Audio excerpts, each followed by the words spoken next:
Au nom du Père et du Fils et du Saint-Esprit. Amen.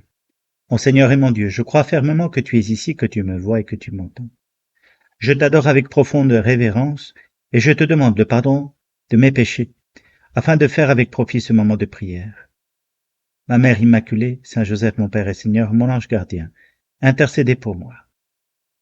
Nous sommes déjà dans la joie pour avoir célébré récemment la béatification de Jean-Paul Ier, un pape qui a laissé une grande marque malgré le fait que son pontificat n'a duré que 33 jours. 33 jours très évocateurs d'ailleurs. Mais justement, son œuvre perdure, tant il est vrai que la fécondité de chacun d'entre nous ne se mesure qu'à l'aune des siècles, de l'éternité, puisque nous sommes faits pour Dieu, et que c'est sous le regard de Dieu que nous voulons vivre, aujourd'hui aussi, Seigneur. Voilà pourquoi nous faisons ce temps de prière, pour nous imbiber de ta sainteté, Seigneur, et vivre en ta présence, notre ordinaire quotidien.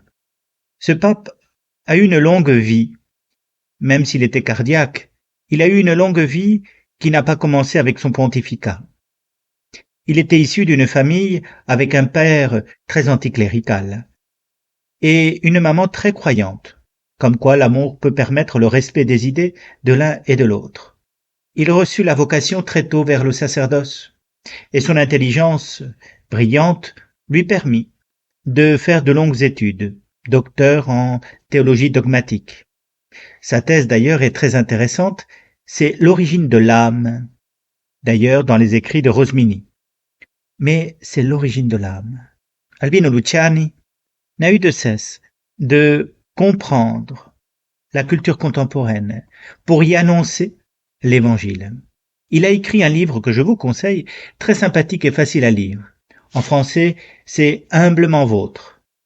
Mais il reprend une expression littéraire de la langue italienne, illustrissimi, pour commencer une lettre adressée à quelqu'un que l'on respecte infiniment. Illustrissimi, très illustre ami, je voudrais vous dire trois fois rien.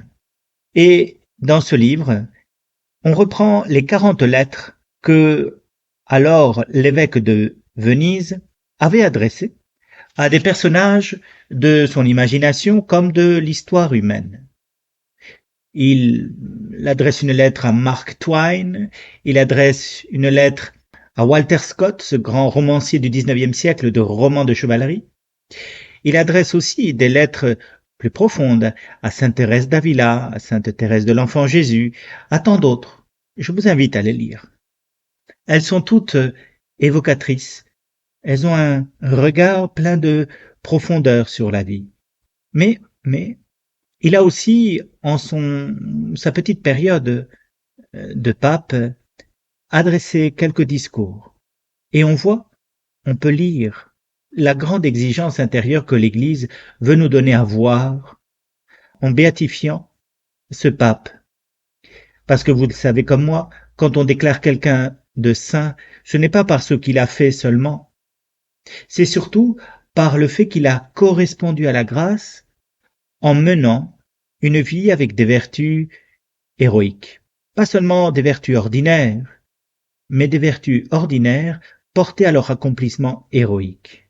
Et quand nous demeurons si souvent dans la simplicité, dans l'abnégation, dans la générosité, dans la bienveillance, dans la magnanimité, alors l'Église y reconnaît l'action de l'Esprit Saint en une âme. Et pour Jean-Paul Ier, c'est tout au long de sa vie que cela s'est manifesté. Un petit aperçu. Un jour qu'il adressait, alors qu'il était pape déjà, un discours à des prêtres, il leur fit une petite leçon.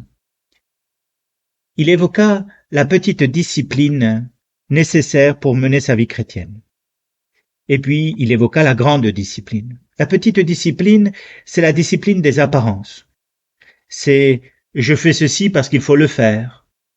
Et je respecte le « qu'en dira-t-on », la bonne opinion que l'on peut avoir de moi. C'est être chrétien en apparence, en surface.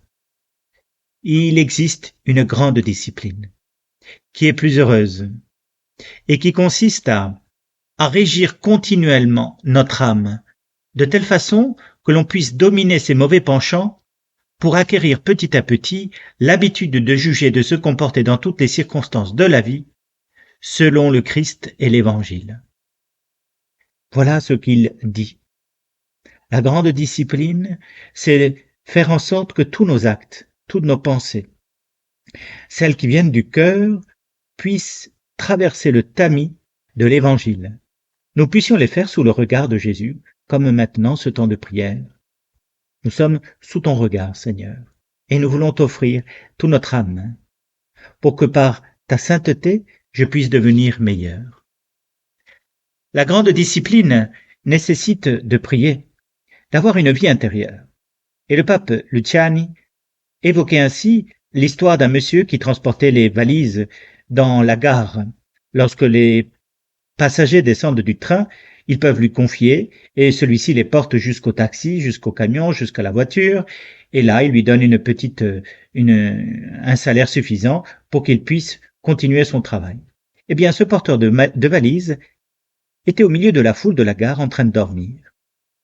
Paisible, tranquille, au milieu du grand brouhaha de la gare.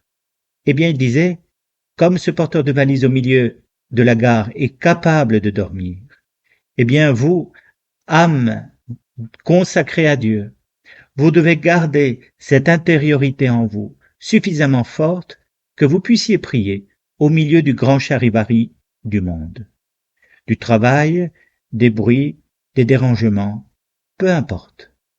Veillez à cette vie intérieure qui vous permet de vous endormir en Dieu, quelles que soient les circonstances, quand vous en avez besoin. Voilà ce qu'il demandait, ce qu'il évoquait comme élément de la grande discipline. Pour que vous ayez envie de lire les 40 lettres de Humblement Vôtre, le pape Jean-Paul Ier y évoque une anecdote que j'ai trouvée révélatrice. Oh, il reprenait à son compte une légende d'un saint qui s'appelait Remedio. Et ce saint était parti, eh bien, en route vers Rome avec 2 fidèles compagnons.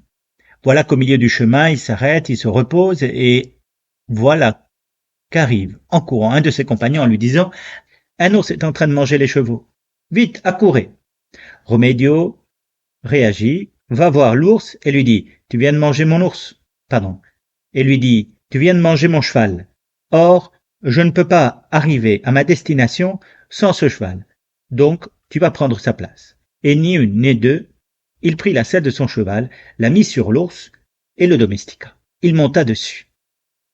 Derrière la légende, il y a une morale très concrète. C'est que, quels que soient les événements, nous ne devons pas laisser nos passions nous emporter.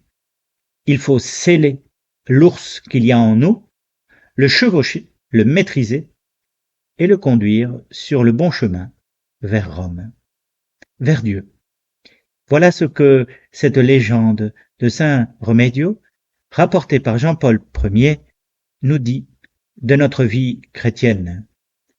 Avoir l'envie d'une vraie et grande discipline qui coordonne tout notre agir pour la plus grande gloire de Dieu, pour laisser l'Esprit Saint vaquer à ses affaires dans notre âme, et que sans cesse il puisse nous reprendre, nous orienter et nous guider lorsque nous écoutons son souffle léger, ses motions intérieures qui viennent frapper à notre cœur. Écoute-le, cela vaut la peine. Il nous guide vers la liberté des enfants de Dieu.